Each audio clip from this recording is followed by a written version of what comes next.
On Deck with Tim Black. And I think it was one of the main reasons that we lost the 2024 election was that we let hundreds of thousands, millions of people stream across the border. So what is the Democratic plan to show people that we're serious about this problem? Well, we definitely have to be clear that we believe that we should have a secure border. That's first and foremost. And I think we've repeatedly endeavored to make that clear throughout this Congress. We were slow to act as an administration and as a party on the southern border crisis, and it hurt us not simply with traditional Republican voters or swing voters, but in some segments of our own base communities and in communities of color, including right here in New York. Tim Black's BS detector. Tim Black's BS detector. Wow. Wow. You're slow, huh? You were kind of slow to react to the border thing. Nah, man. No, you don't get to do that again. If I let something go for 6 months, 6 weeks. 6 weeks. You let something go for 6 weeks, that's slow. You let something go for 4 years, that's not slow. That is intentional. In fact, you were doing what you wanted to do. That's not even, that's in a whole nother realm.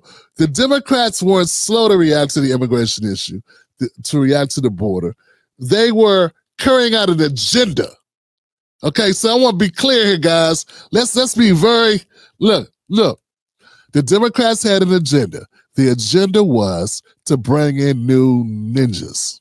We could afford to take in a heartbeat another 2 million people. The idea that a country of 330 million people cannot absorb people who are in desperate need and who are justifiably fleeing oppression is absolutely bizarre. Absolutely bizarre. I would also move to increase the total number of immigrants able to come to the United States. But also the deal is all those migrants, look what happened in Europe. What brought down the social stability of Europe? Okay. You understand what I'm saying? President Biden, the issue of immigration and border security. President Biden, a record number of migrants have illegally crossed the southern border on your watch. Overwhelming border states and overburdening cities such as New York and Chicago, and in some cases causing real safety and security concerns. Given that, why should voters trust you to solve this crisis? Because we worked very hard to get a bipartisan agreement that not only changed all of that, it made sure that we are in a situation where you had no circumstance where they could come across the border with the number of border police there are now. We significantly increased the number of asylum officers. By the way, the Border Patrol endorsed my position. In addition to that, we found ourselves in a situation where when he was president, he was separating babies from their mothers, putting them in cages, making sure the families were separated. That's not the right way to go. What I've done since I've changed the law, what's happened? I've changed it in a way that now you're in a situation where there are 40% fewer people coming across the border illegally. That's better than when he left office. And I'm going to continue to move until we get the total ban on the total initiative relative to what we can do with more Border Patrol and more asylum officers. President Trump? I really don't know what he said at the end of that sentence. I don't think he knows what he said either. Look, we had the safest border in the history of our country. The border, all he had to do was leave it. All he had to do was leave it. He decided to open up our border, open up our country to people that are from prisons, people that are from mental institutions, insane asylum, terrorists. We have the largest number of terrorists coming into our country right now, all terrorists, all over the world, not just in South America, all over the world. They come from the Middle East, everywhere. All over the world, they're pouring in.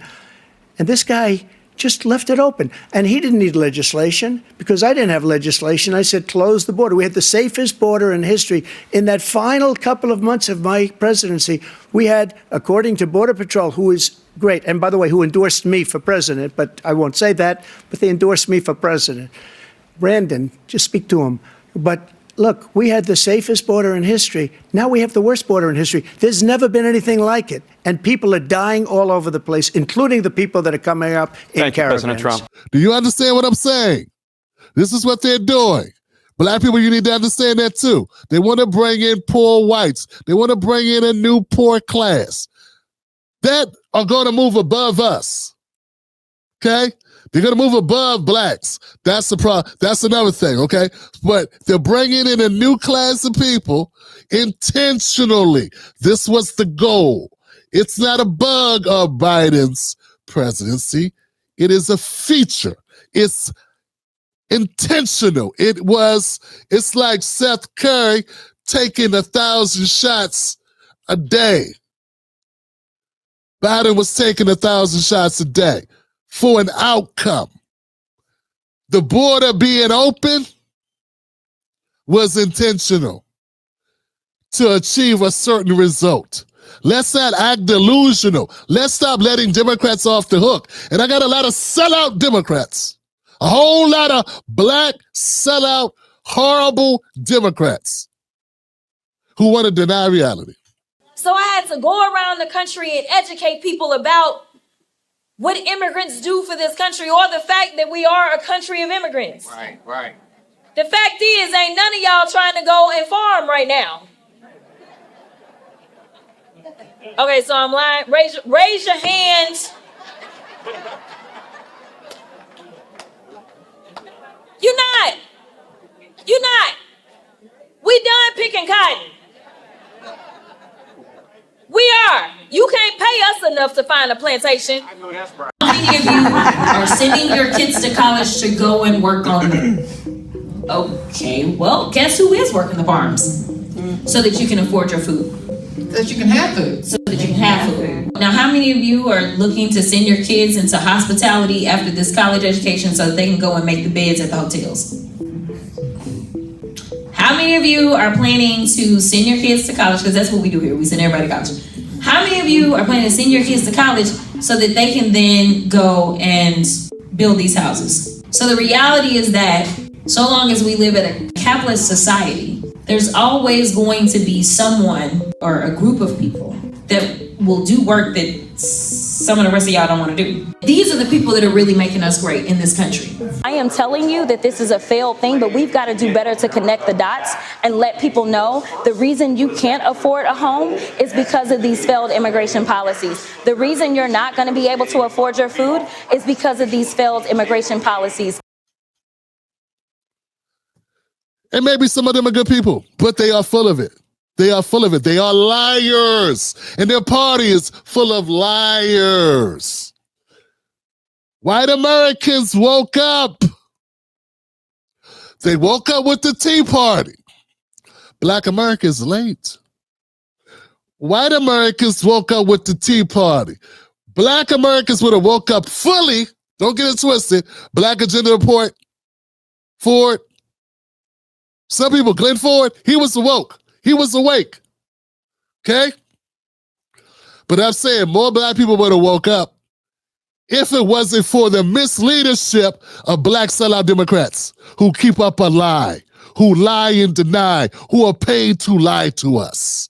We are here at my workplace. It's a Hyundai plant. They are making battery electric cars, non-electric ones. But today, immigration came and hundreds of people left. They left, some ran out, jumping over fences. Here we are, my group is here waiting to see what we do. The Americans here are trying to protect people who don't have documents, who they think don't have legal status here, and they stopped work today just to wait a bit, see what's going on, or then see if we go back to work or not. Everyone worried about us. Here, 80 to 90% of those working in my group, for example, are Venezuelans, and all of them have a status to stay here, but still, people are afraid. Yes, that happened today. ICE, what they call ICE, right? Came here to conduct a raid at our work. And here, the Americans are also trying to help and protect and ask about each of our cases. Hakeem Jeffries is being bogus here. He's trying to make it seem like he's being honest. A real moment. Right? Real moment for Jeffries. When it's really bull. Because, dog, this was unintentional. This is what they did. This is what they wanted to do.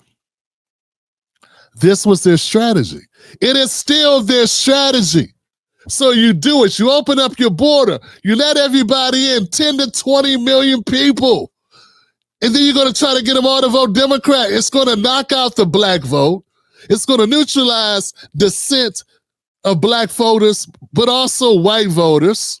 A lot of them, a lot of independents, right? Because these people are going to be beholden to the Democratic Party. It's a diabolical scheme is what it is, Johnson. So let's be very honest about what this is. Let's not be fooled again. It'll just be horrible, folks. It would be horrible. It'll be the akin of being like in a movie. You ever seen one of those movies and the guy's about to shoot the guy and the guy's like, man, tell me how'd you do it? You know, the guy's like, oh, look, man, I've been on the take all this time, bro. And, you know, and this is the way it is. You know, let's at least go to our death knowing who cheated us and knowing that they were a skunk and that they were a snake and that they were working both sides. Let's not be dumb and think, oh, everything was on the up and up and not know what the play was. The least you could do is be aware of who sold you out. That's all I'm saying. Like, I can't go back in time and smarten people up.